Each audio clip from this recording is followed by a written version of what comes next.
Assalamualaikum warahmatullahi wabarakatuh. Di sini kita akan membahas tarekat dalam Islam bersama teman saya Zakia Zul dan saya sendiri Habibah Malia Zara. Pengertian tarekat. Asal kata tarekat dalam bahasa Arab ialah thoriqoh yang berarti jalan, keadaan, aliran, atau garis pada sesuatu. Tarekat adalah jalan yang ditempuh para sufi dan dapat digambarkan sebagai jalan yang berpangkal pada syariat, sebab jalan utama disebut syar, sedangkan anak jalan disebut thorik. Tak mungkin ada anak jalan tanpa ada jalan utama tempat berpangkal, sehingga pengalaman mistik tak mungkin didapat bila perintah syariat yang mengikat tidak ditaati terlebih dahulu dengan seksama. Hal ini berarti sebelum mempelajari tarekat hendaknya memiliki pengetahuan syariat yang kuat serta mampu menaati perintah-perintah syariat. Selanjutnya masih terkait dengan pengertian tarekat, menurut Syekh Muhammad Amin Al-Qurdi mengemukakan ada 3 macam definisi yang berturut-turut disebutkan. Yang pertama, tarekat adalah pengamalan syariat, melaksanakan beban ibadah dengan tekun dan menjauhkan diri dari sikap mempermudah ibadah yang sebenarnya memang tidak diperbolehkan atau tidak boleh dipermudah. Selanjutnya, tarekat adalah menjauhi larangan dan melakukan perintah Tuhan sesuai dengan kesanggupannya, baik larangan yang nyata maupun yang tidak atau batin. Yang ketiga, tarekat adalah meninggalkan yang haram dan makruh, memperhatikan hal-hal mubah yang sifatnya mengandung fadilah, menunaikan hal-hal yang diwajibkan dan yang disunahkan sesuai dengan kesanggupan pelaksanaan di bawah bimbingan seseorang atau seorang arif, syekh, dan sufi yang mencita-citakan suatu tujuan. Sehingga secara umum dapat didefinisikan bahwa tarekat adalah jalan atau petunjuk dalam melakukan ibadah sesuai dengan yang dicontohkan Nabi Muhammad SAW dan dikerjakan oleh para sahabat, tabi'in, dan berantai hingga diteruskan oleh ulama saat ini. Sedangkan dalam kalangan sufi, tarekat berarti sistem dalam rangka mengadakan latihan jiwa, membersihkan diri dari sifat-sifat tercela, dan mengisinya dengan sifat terpuji semata-mata untuk mengharapkan bertemu dan bersatu secara ruhiyah dengan Tuhan. Jalan dalam tarekat itu antara lain dengan terus-menerus berada dalam zikir dan mengingat Allah, serta terus-menerus menghindarkan diri dari sesuatu yang melupakan Allah. Amalan-amalan ini ditujukan untuk memperoleh hubungan sedekat mungkin secara ruhiyah dengan Allah. Selanjutnya, tujuan tarekat. Tujuan tarekat adalah mempelajari kesalahan dan kekurangan pribadi baik dalam melakukan amal ibadah atau dalam interaksi dengan masyarakat dan belajar cara memperbaikinya dengan cara membersihkan penyakit-penyakit hati melalui bimbingan serta interaksi berkumpul dengan seorang guru yang telah mencapai kesempurnaan dan kompeten dalam metode pengobatan penyakit hati sebagaimana perintah Allah Subhanahu wa taala yang tercantum dalam surat At-Taubah ayat ke-119. Allah berfirman, Ya ayyuhalladzina amanu taqullaha wa kunu ma'as shodiqin. Hai orang-orang yang beriman, bertakwalah kepada Allah dan hendaklah kalian bersama orang-orang yang benar. Yang dimaksud shodiqin dalam ayat ini adalah orang-orang yang senantiasa berada di jalan yang benar, yaitu orang-orang yang diridhoi secara lahir batin perilaku. Selanjutnya, tarekat juga bertujuan membersihkan jiwa dan menjaga hawa nafsu untuk melepaskan diri dari berbagai bentuk ujub, takabur, riya, hubud dunia, dan sebagainya. Sedangkan tawakal, tawadu, ridho, dan mendapat makrifat dari Allah merupakan tujuan dari tarekat. Menurut Syekh Sholeh Basalamah, tarekat pada hakikatnya ialah mengajak manusia supaya bisa memanfaatkan waktu untuk selalu berzikir kepada Allah. Sebagaimana firman Allah dalam surat Al-Ra'du ayat ke-28 yaitu Ala bidzikrillahi tatmainnul qulub, yang artinya ingatlah dengan berzikir mengingat Allah maka hati menjadi tenang. Sedangkan menurut Khalil Bamar bahwa tujuan tarekat adalah mencari jalan mendekatkan diri kepada Allah, Agar bisa menemukan dan menempuh jalan tersebut, penganutnya harus mempelajari kekurangan dan kesalahan serta dosa-dosa yang diperbuatnya, kemudian melakukan perbaikan-perbaikan. Selanjutnya, syarat-syarat mempelajari tarekat. Muhammad Hasyim Asy'ari, sebagaimana dikutip oleh Muhammad Sholihin, seorang penganalisis tarekat dan sufi, mengatakan bahwa ada 8 syarat dalam mempelajari tarekat. Yang pertama, qad shahih, menjalani tarekat dengan tujuan yang benar, yaitu menjalaninya dengan sikap ubudiyah dan dengan niatan menghambakan diri kepada Tuhan. Yang selanjutnya, Sidqisoris, haruslah memandang gurunya memiliki rahasia keistimewaan yang akan membawa muridnya ke hadapan ilahi. Selanjutnya ada adab murdiyah. Orang yang mengikuti tarekat haruslah menjalani tata krama yang dibenarkan agama. Selanjutnya his al-hurmah, menjaga kehormatan, menghormati gurunya baik ada maupun tidak ada, hidup ataupun mati, menghormati sesama saudaranya, pemeluk Islam, hormat terhadap yang lebih tua, sayang terhadap yang lebih muda, dan tabah atas permusuhan antar saudara. Selanjutnya, ahwal zakiyah, bertingkah laku yang bersih atau sejalan dengan ucapan atau dan tingkah laku Nabi Muhammad SAW. Selanjutnya yaitu hus al-hikmat, yang berarti mereka-mereka yang mempelajari tarekat haruslah mempertinggi pelayanan kepada guru, kepada sesama, dan kepada Allah dengan jalan menaati segala perintahnya dan menjauhi segala larangannya.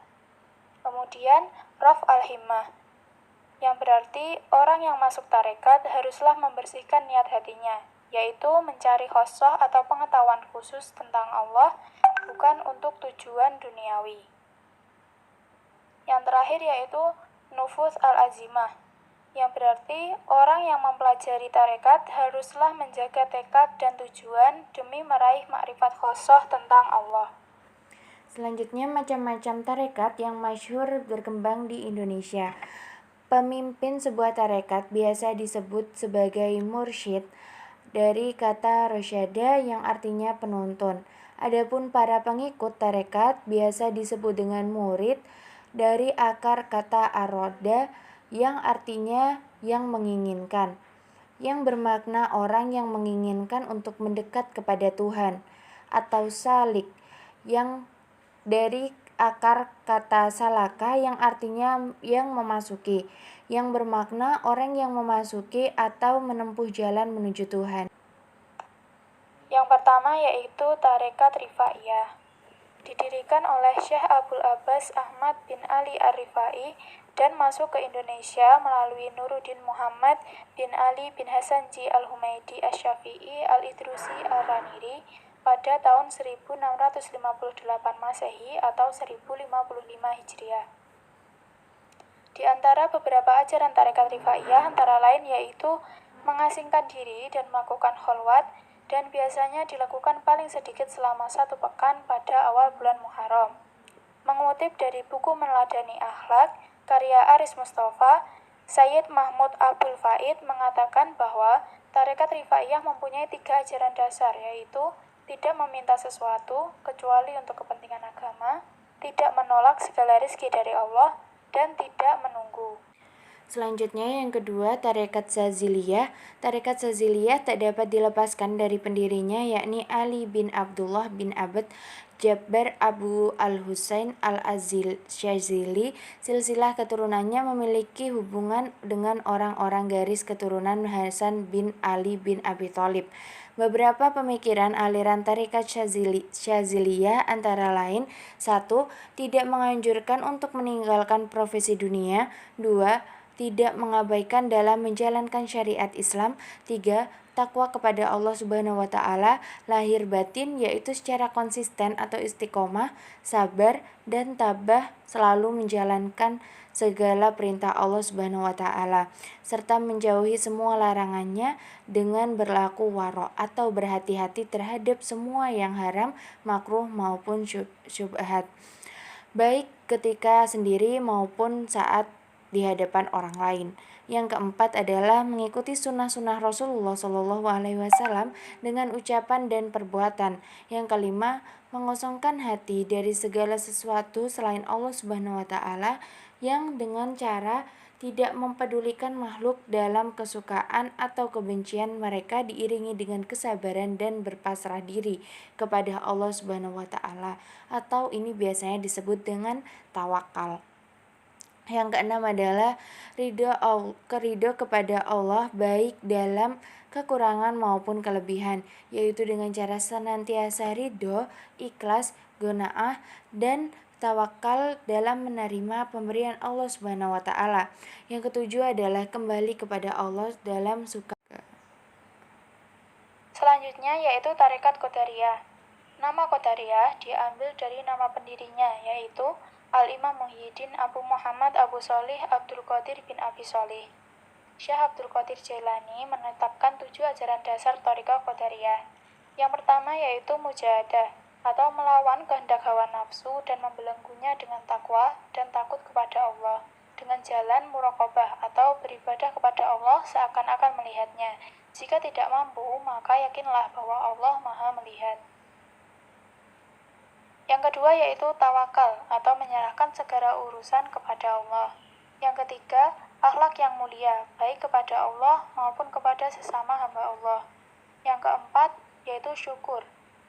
Syukur yaitu pengakuan nikmat Allah dengan cara tunduk kepadanya. Yang kelima, sabar. Sabar dalam melaksanakan ketaatan, sabar dalam menghadapi musibah, dan sabar dalam meninggalkan maksiat. Yang keenam, ridho atas segala sesuatu yang telah ditentukan oleh Allah. Yang terakhir yaitu jujur. Selanjutnya yang keempat adalah Thariqah Naqsabandiyah, di mana thariqah ini yang pendirinya dinisbatkan kepada wali kutbuk yang bernama Muhammad Baharuddin bin Muhammad Al-Syarif Al-Husaini Al-Hasani Al-Uwaisi Al-Bukhari, lebih dikenal dengan sebutan Syekh Al-Naqsabandiyah. Ajaran Thariqah Naqsabandiyah di Indonesia pertama kali diperkenalkan oleh Syekh Yusuf Al-Makassari pada tahun 1626 hingga 1699. Ciri khas thariqah ini yang terkenal dalam menjalin hubungan akrab dengan para penguasa saat itu sehingga ia mendapat dukungan yang luas jangkauannya. Wiwi Siti Sajaroh, maaf itu bukan poin nomor 1 ya. Wiwi Siti Sajaroh dalam thariqah Mu'tabarah di Indonesia memberikan ciri-ciri yang menonjol dalam thariqah ini, yaitu 1. Mengikuti syariat secara ketat, keseriusan dalam beribadah, menolak musik dan tari dalam ibadah, dan lebih menyukai berzikir dalam hati. Yang kedua, upaya yang serius dalam mempengaruhi kehidupan dan pemikiran golongan penguasa serta mendekatkan negara pada agama. Berbeda dengan tarekat lainnya, tarekat Naqsabandiyah tidak menganut kebijaksanaan untuk mengisolasi diri dalam menghadapi pemerintah yang sedang berkuasa saat itu. Sebaliknya, berusaha untuk mengubah pandangan mereka melalui gerakan politiknya. Yang ketiga, yang terakhir, membebankan tanggung jawab yang sama kepada para penguasa sebagai usaha untuk memperbaiki. Terima kasih, sekian dari kami. Mohon maaf apabila ada salah kata. Wassalamualaikum warahmatullahi wabarakatuh.